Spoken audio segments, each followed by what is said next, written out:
Your Excellency, President of the 72nd session of the General Assembly, Your Majesties, Your Excellencies, Heads of State and Government, Your Excellency Mr. Antonio Guterres, Secretary General of the United Nations, ladies and gentlemen, comrades and friends. Mr. President, I wish to congratulate you on your election as the President of the 72nd session of the General Assembly, and your predecessor, Mr. Thompson, for his commitment and effort to accelerate the implementation of the Sustainable Development Goals. Mr. President, you could not have chosen a better and more relevant theme given the times that we are living in. For the pursuit and maintenance of peace and the promotion of development in solidarity lie at the core of the mission of the United Nations and its entire system. Since the signing of the United Nations Charter 72 years ago, and in subsequent conventions, resolutions and declarations adopted over the decades, member states have sought to actualize the unquenchable human hope for peace, justice, and progress. Mr. President, but the current global development agenda differs in significant ways from all those that preceded it. It is ambitious, revolutionary, transformative, universal, and encompassing every single facet of human life. For its success, this agenda demands a radical and unprecedented paradigm shift in every sphere of human life. Mr. President, we cannot halt or reverse the continued destruction of our natural habitat or the rise in global atmosphere temperature without a change in contemporary production and consumption patterns. This has been confirmed by scientific evidence. We cannot halt or reverse the persistent widening gap between the rich and the poor among our nations without deeper international cooperation and genuine reform of the existing inequitable international system. The current system is inherently structured to enrich a few and impoverish the many. It cannot therefore deliver on a key aspiration and watchword objective of the 2030 agenda, that of leaving no one behind. Mr. President, for us in Africa, the current antiquated system perpetuates a historic injustice, one that can never ever be justified today. The 2030 agenda represents new wine, and we call for a new wineskin, lest we ruin the new wine. It is for this reason that I reiterate my country's unflinching support for the African Common Position on Security Council reform, commonly known as the Ezulwini Consensus. Mr. President, the overwhelming majority of us have accepted that we need to reform the current system in order to improve but not destroy it. Nonetheless, the negotiations and process intended to yield the accepted reforms are painstakingly slow. We are left to wonder, justifiably so, whether those who enjoy and sometimes abuse the power and privileges of the current setup are sincere interlocutors in these discussions. Mr. President, it is axiomatic that we harvest what we sow, yet by some strange logic we expect to reap peace. Reap peace when we invest and expend so much in treasure and technology in war. According to the Stockholm International Peace Research Institute, global military expenditure in 2016 amounted to approximately $1.6 trillion. In the same year, according to the Organization for Economic Cooperation and Development, overseas development assistance amounted to approximately $142.6 billion. Those mega investments in ever more lethal weapons and more sophisticated war machinery have not resulted in greater peace or security. Instead, we have witnessed heart-rending suffering and misery and increased mass movements of people fleeing wars and armed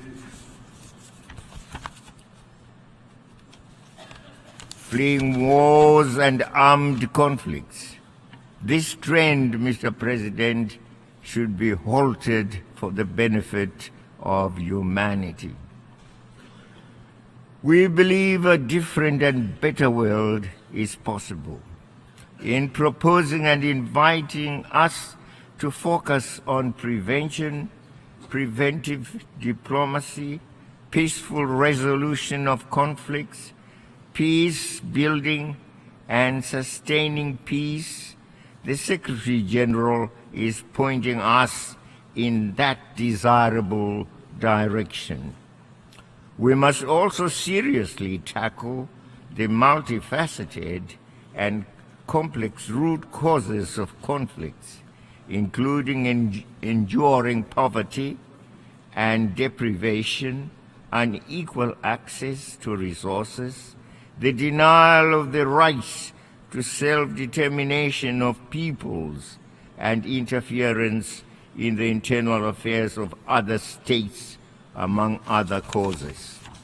Mr. President, the continued denial of the right to self-determination to the peoples of Western Sahara and of Palestine, who are living under colonial and foreign occupation, is immoral and an urgent issue for those seeking peace and security in our time.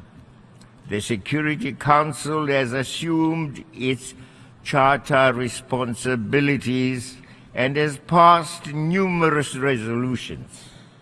What remains is the enforcement and implementation of those resolutions.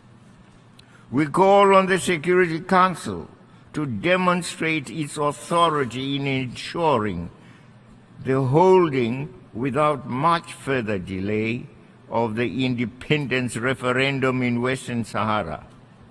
We expect the Security Council to work closely with the African Union, its proven partner for peace on the African continent, in this effort.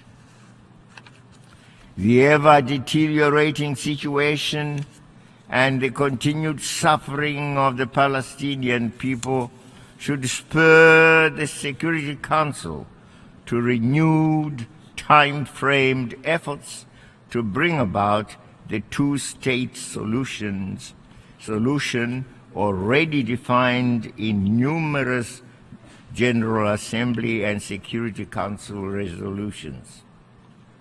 Development and peace are conjoined and cannot be separated.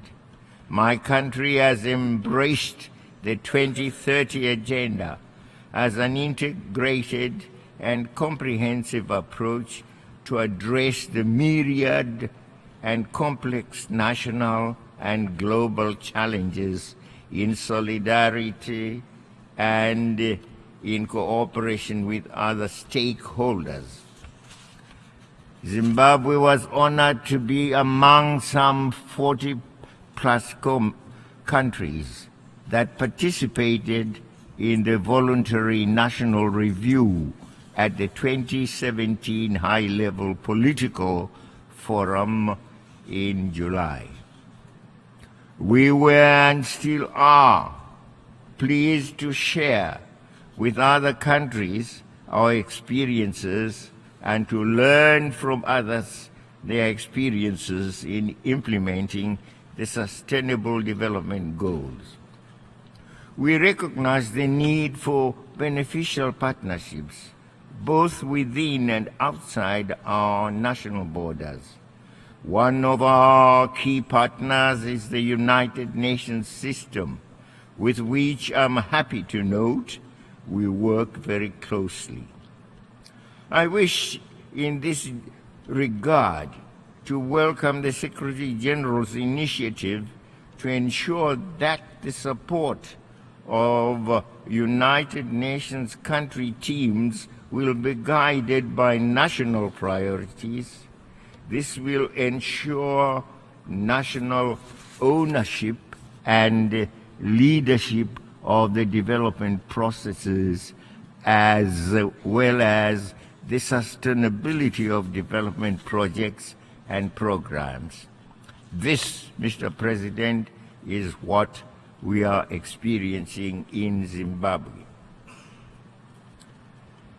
My country is an unflinching advocate for the respect of the sovereignty and independence of countries.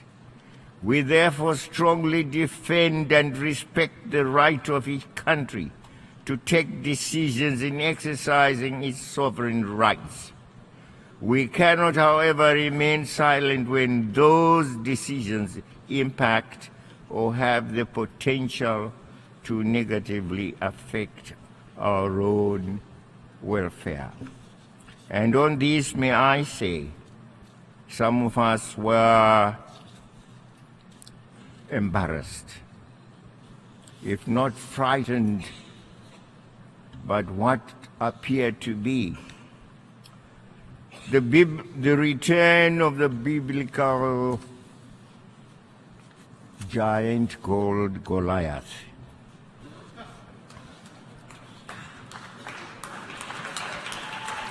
Are we having a return of Goliath to our midst, who threatens the extinction of other countries? And may I say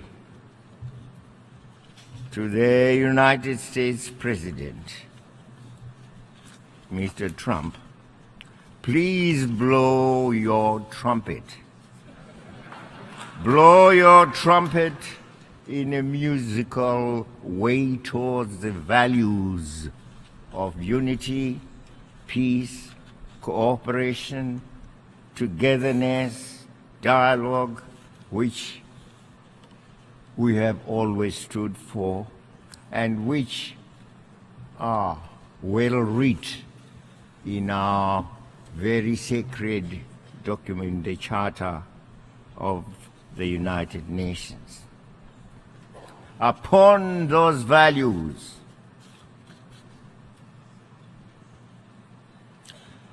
each nation can build its greatness, including the United States. And it's the greatness in recognizing those values: unity, peace, cooperation, dialogue, togetherness, that we would want to be guided by the United States and not by the promise of our damnation.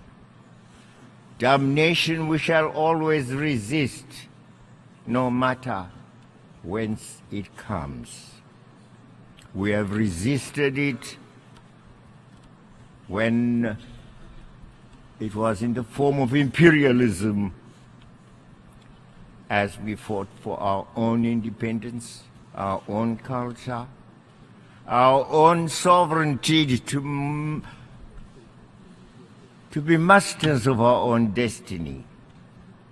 That's why we call ourselves free today. It is because the monster of imperialism was defeated by us.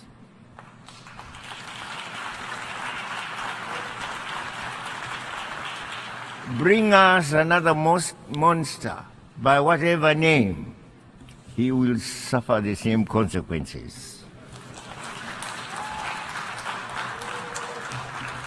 Mr. Chairman, climate change is a present reality, and so are its effects and impacts.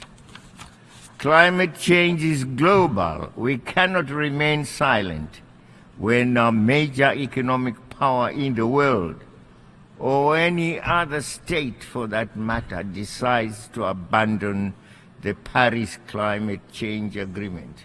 And that's the United States, the great United States, Mr. Trump's United States.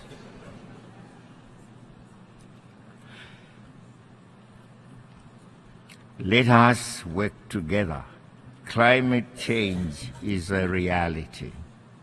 It is vital that we all play our part in keeping with the provisions of the United Nations Framework Convention on Climate Change in order to halt the inexorable march towards the destruction of that upon which our own existence depends.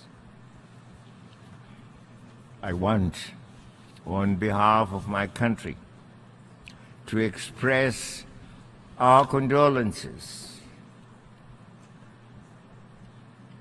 Puerto Rico, as well as to countries that have been afflicted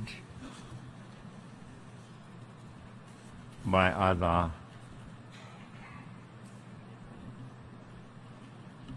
other afflictions that have visited them. And there are many in this part of the world. We say so, we are very sorry. And we appeal for the rest of us who have not suffered similar afflictions to go to the assistance of these who have suffered in that very horrific manner. Look at the television today and tell me whether you can say where Puerto Rico is geographically.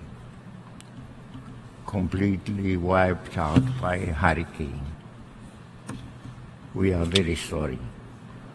As I conclude my remarks, it is worth reminding each other that the world today, by its very interconnectedness, demands more, not less, solidarity, more, not less, cooperation and dialogue, more, not less, multilateralism.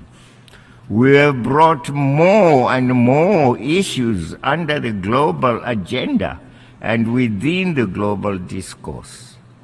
This acknowledgement has found expression in the 2030 Agenda and the Sustainable Development Goals. Our survival and progress calls for reinforced solidarity, for partnerships and cooperation, for development in unity, in cooperation, and in peace. This is a call to which we all must respond positively and actively. Zimbabwe is already doing so. I want to thank you.